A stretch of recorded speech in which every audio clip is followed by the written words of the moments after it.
Welcome once again to Lehto's Law. Here's Steve Lehto. Whole bunch of people sent me this story because it mentions rental cars, and surprisingly does not mention Hertz.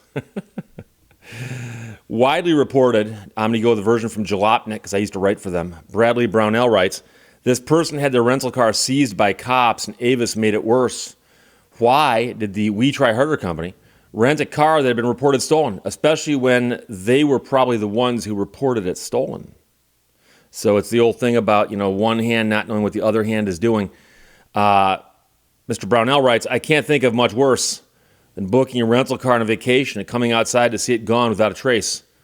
Where do you go? What do you do? You probably had some important stuff in there, and you probably had places to go, too. You're in an unfamiliar town with only ride shares to get around. That's nightmare fuel. One person apparently had the exact thing happen to them when their Avis rental car was seized by police on account of an incorrect stolen vehicle report. Or it may have been a correct report that wasn't rescinded when it should have been. A couple different ways this could have gone sideways. It's possible. Nobody will ever get the bottom of the story. But the New York Times reported it first, I believe, and they say that Avis was lying about what happened. But allegedly, a previous renter reported their car stolen, but then must have found it parked in a different street and returned it as if nothing happened. Or it's possible that someone didn't turn the car in on time, and Avis reported it stolen, and then when someone brought it in, they said, oh, it's back in inventory, great, we can rent it again. And they didn't go and cancel the stolen car report, because that's what's happened a bunch of times with Hertz. So when the rental car agency rented the car to another client shortly thereafter, it was never taken off the stolen car list, and police tracked down the license plate. They hauled it back to the impound yard. And don't forget that now there are police cars that have got license plate readers on them that are constantly reading license plates nearby. So they don't have to be looking for a stolen car. They can drive by it and something will go, excuse me, stolen car. So the customer is now out the money to rent the car. They were forced to take an expensive Uber to the airport. And according to their report of the incident, they called Avis to get the charges reversed and were basically told to pound sand. A variation of that would be to kick rocks, but it all means the same thing. The company allegedly fought against the credit card chargeback, never issued an apology, and when confronted about the issue, claimed they never knew the car was reported stolen. The police report later says when the stolen vehicle was called into Avis, a representative of the agency confirmed that the car was indeed stolen and they wanted it back. So when the police took the car and notified Avis, Avis said, yep, we've been looking for that car too. Now, they say in a statement, we regret that the refund did not occur more expeditiously. Avis only reports to authorities as a last resort and has comprehensive safeguards in place to prevent erroneous or premature theft notifications. So those premature theft notifications will get you.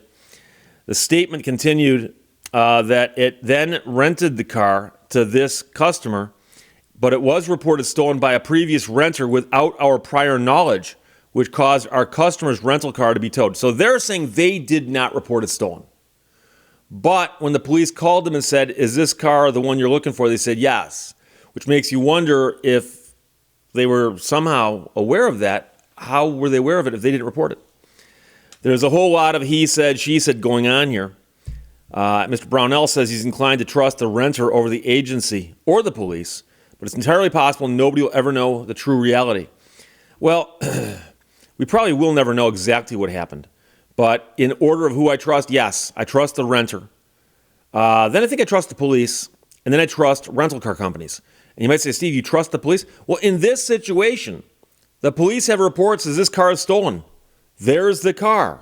Oh, they call the owner. Do you guys want your car back? Yes, they take the car. The police didn't do anything wrong here. And they're just saying we came upon a car that was registered as stolen in our system. So we recovered it. That's our job. So the customer did eventually get their money back, but goodness, what annoying process that must have been. Fighting with both the rental car company and their credit card company. The writer from the New York Times has filed a Freedom of Information Act request to get the dueling police reports released, but that could take months because there was a police report generated when it was first reported stolen and a police report generated when it was recovered.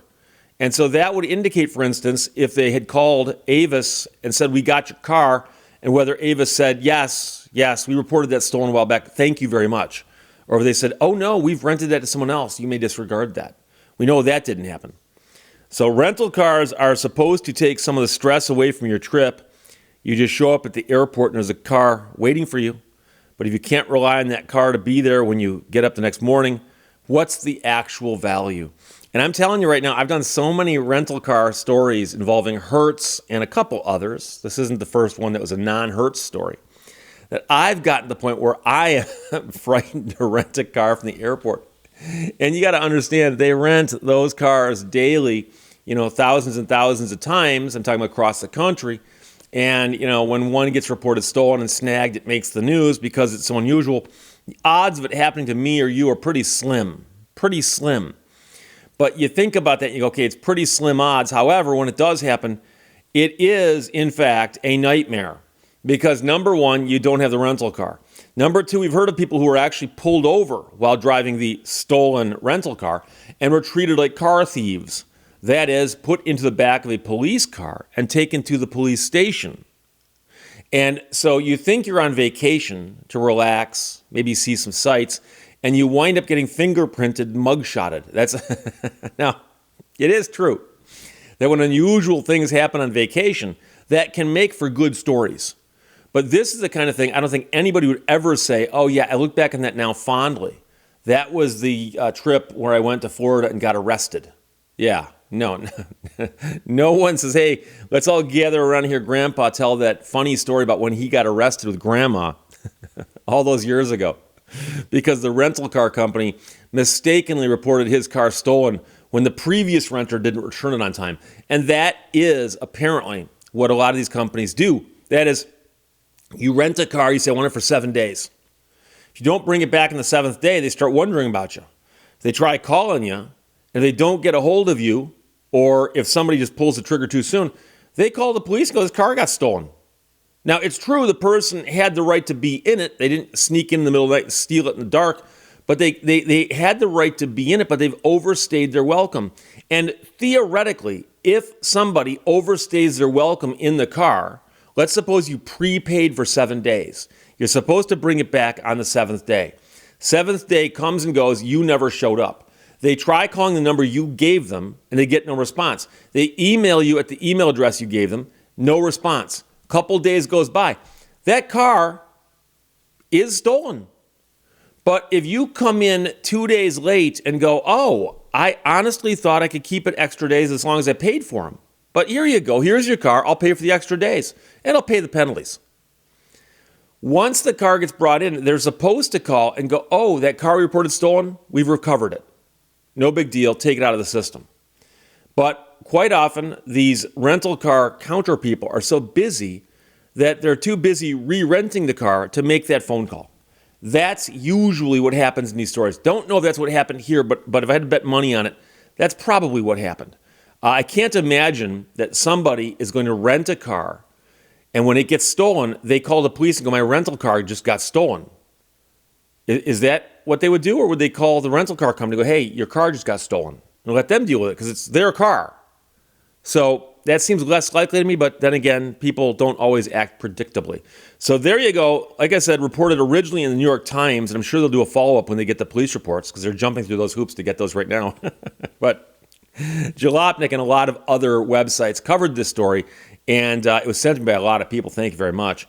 Bradley Brownell wrote that for Jalopnik. This person had their rental car seized by cops, and Avis only made it worse.